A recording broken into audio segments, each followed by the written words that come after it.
Sejam todos bem-vindos ao canal Oração e Cura. Os capítulos 9 e 10 do Evangelho de Mateus nos levam a uma jornada fascinante pela vida e ministério de Jesus Cristo. Nestes capítulos, somos apresentados a uma série de milagres, ensinamentos e instruções cruciais que revelam não apenas o poder divino de Jesus, mas também a profundidade de seu amor e compaixão pelos que sofrem e anseiam por orientação espiritual. À medida que mergulhamos nesses relatos, somos convidados a testemunhar a transformação das vidas daqueles que cruzaram o caminho do Messias e a considerar as implicações de segui-lo como discípulos. A seguir, exploraremos algumas das principais narrativas e lições contidas nos capítulos 9 e 10 do Evangelho de Mateus.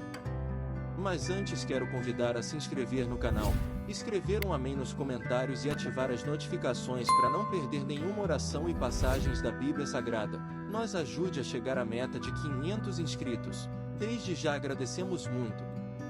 O Evangelho segundo Mateus. Capítulo 9. 38. Entrando Jesus num barco, atravessou o mar e foi para a sua cidade. Alguns homens trouxeram-lhe um paralítico, deitado em sua maca. Vendo a fé que eles tinham, Jesus disse ao paralítico: "Tenha bom ânimo, filho, os seus pecados estão perdoados."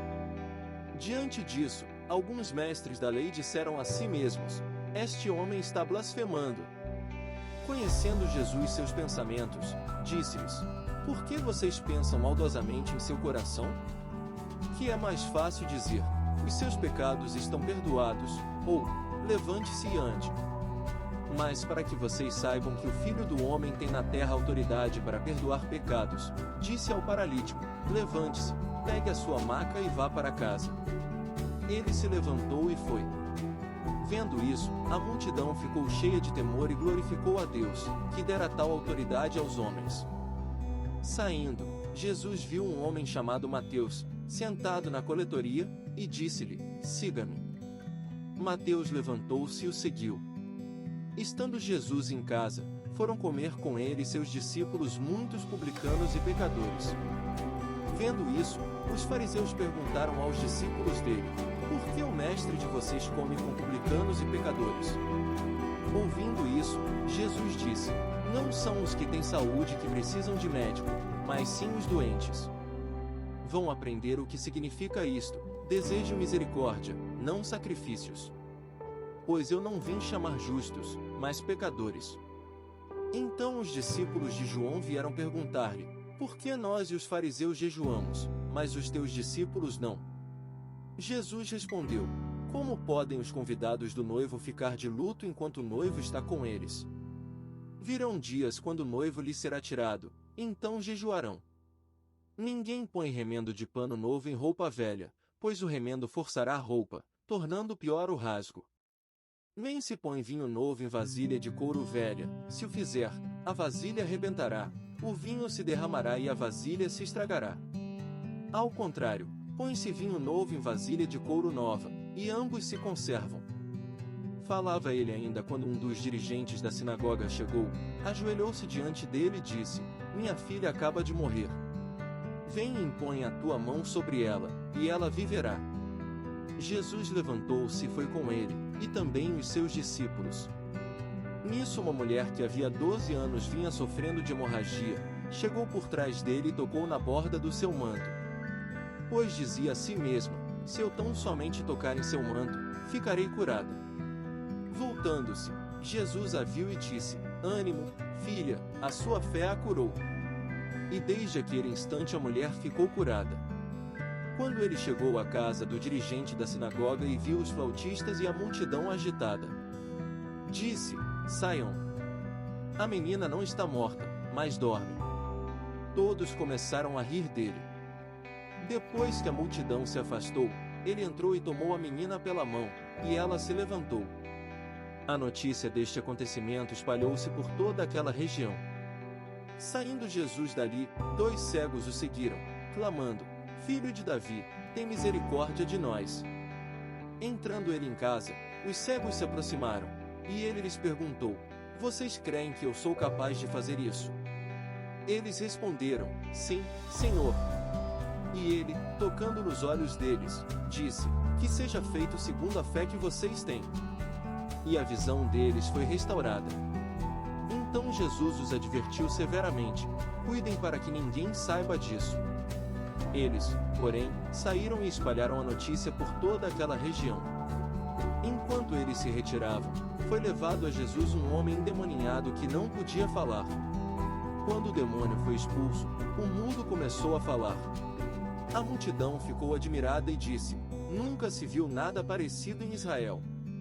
Mas os fariseus diziam: é pelo príncipe dos demônios que ele expulsa demônios.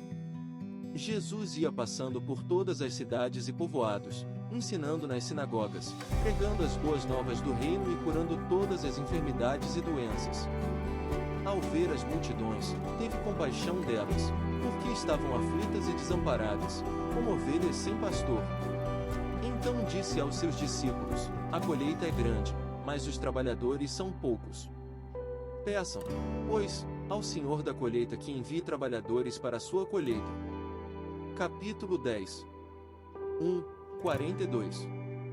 Chamando seus 12 discípulos, deu-lhes autoridade para expulsar espíritos imundos e curar todas as doenças e enfermidades.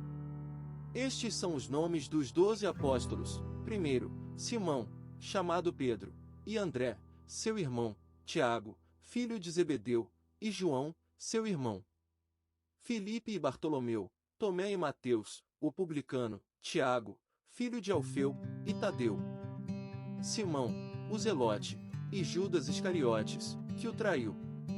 Jesus enviou os 12 com as seguintes instruções: não se dirijam aos gentios, nem entrem em cidade alguma dos samaritanos. Antes, dirijam-se às ovelhas perdidas de Israel. Por onde forem, preguem esta mensagem: o reino dos céus está próximo. Curem os enfermos, ressuscitem os mortos, purifiquem os leprosos, expulsem os demônios. Vocês receberam de graça, deem também de graça. Não levem nem ouro, nem prata, nem cobre em seus cintos. Não levem nenhum saco de viagem, nem túnica extra, nem sandálias, nem bordão, pois o trabalhador é digno do seu sustento. Na cidade ou povoado em que entrarem, procurem alguém digno de recebê-los, e fiquem em sua casa até partirem. Ao entrarem na casa, saúdem-na. Se a casa for digna, que a paz de vocês repouse sobre ela; se não for, que a paz retorne para vocês.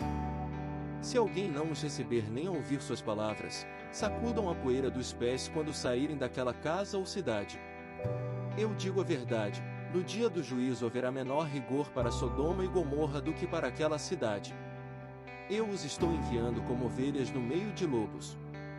Portanto, sejam astutos como as serpentes e sem malícia como as pombas. Tenham cuidado, pois os homens os entregarão aos tribunais e os açoitarão nas sinagogas deles. Por minha causa vocês serão levados à presença de governadores e reis como testemunhas a eles e aos gentios. Mas, quando os prenderem, não se preocupem quanto ao que dizer, ou como dizê-lo. Naquela hora, será dado o que dizer. Pois não serão vocês que estarão falando, mas o Espírito do Pai de vocês falará por intermédio de vocês. O irmão entregará à morte o seu irmão, e o pai, o seu filho. Filhos se rebelarão contra seus pais e os matarão. Todos odiarão vocês por minha causa, mas aquele que perseverar até o fim será salvo. Quando forem perseguidos num lugar, fujam para outro. Eu garanto que vocês não terão percorrido todas as cidades de Israel antes que venha o Filho do Homem. O discípulo não está acima do seu mestre, nem o servo acima do seu senhor. Basta ao discípulo ser como seu mestre, e ao servo, como seu senhor. Se o dono da casa foi chamado Beelzebu, quanto mais os membros da sua família. Portanto, não tenham medo deles. Não há nada escondido que não venha a ser revelado, nem oculto que não venha a se tornar conhecido. O que eu digo a vocês na escuridão, falem à luz do dia. O que é sussurrado em seus ouvidos, proclamem dos telhados. Não tenham medo dos que matam o corpo, mas não podem matar a alma. Antes, tenham medo daquele que pode destruir tanto a alma como o corpo no inferno.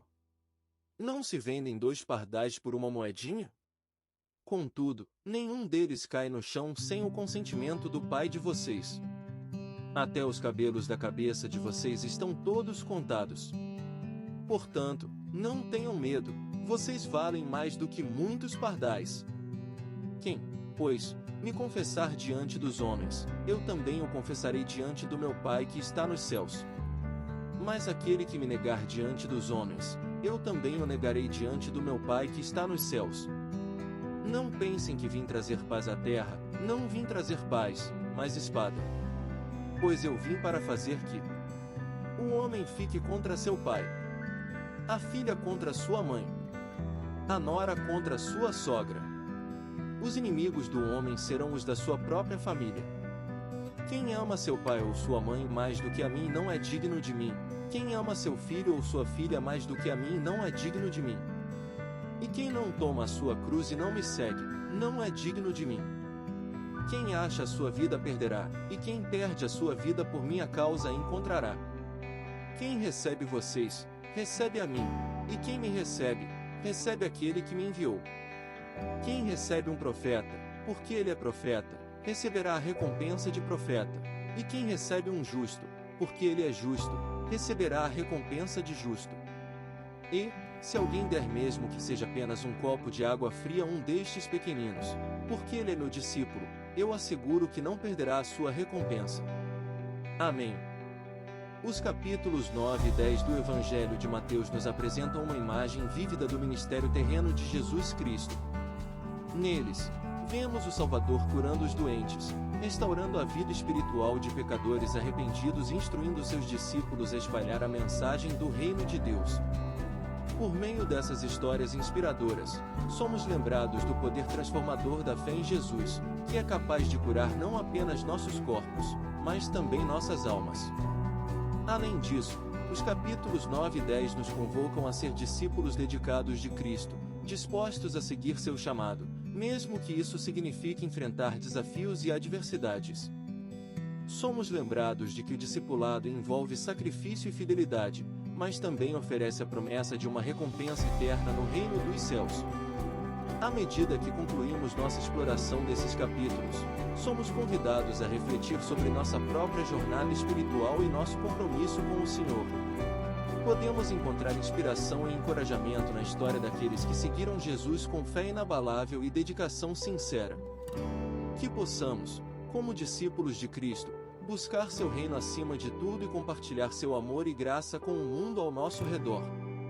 Não esqueça de colocar seu amém nos comentários, compartilhar nas suas redes sociais e também deixar seu like.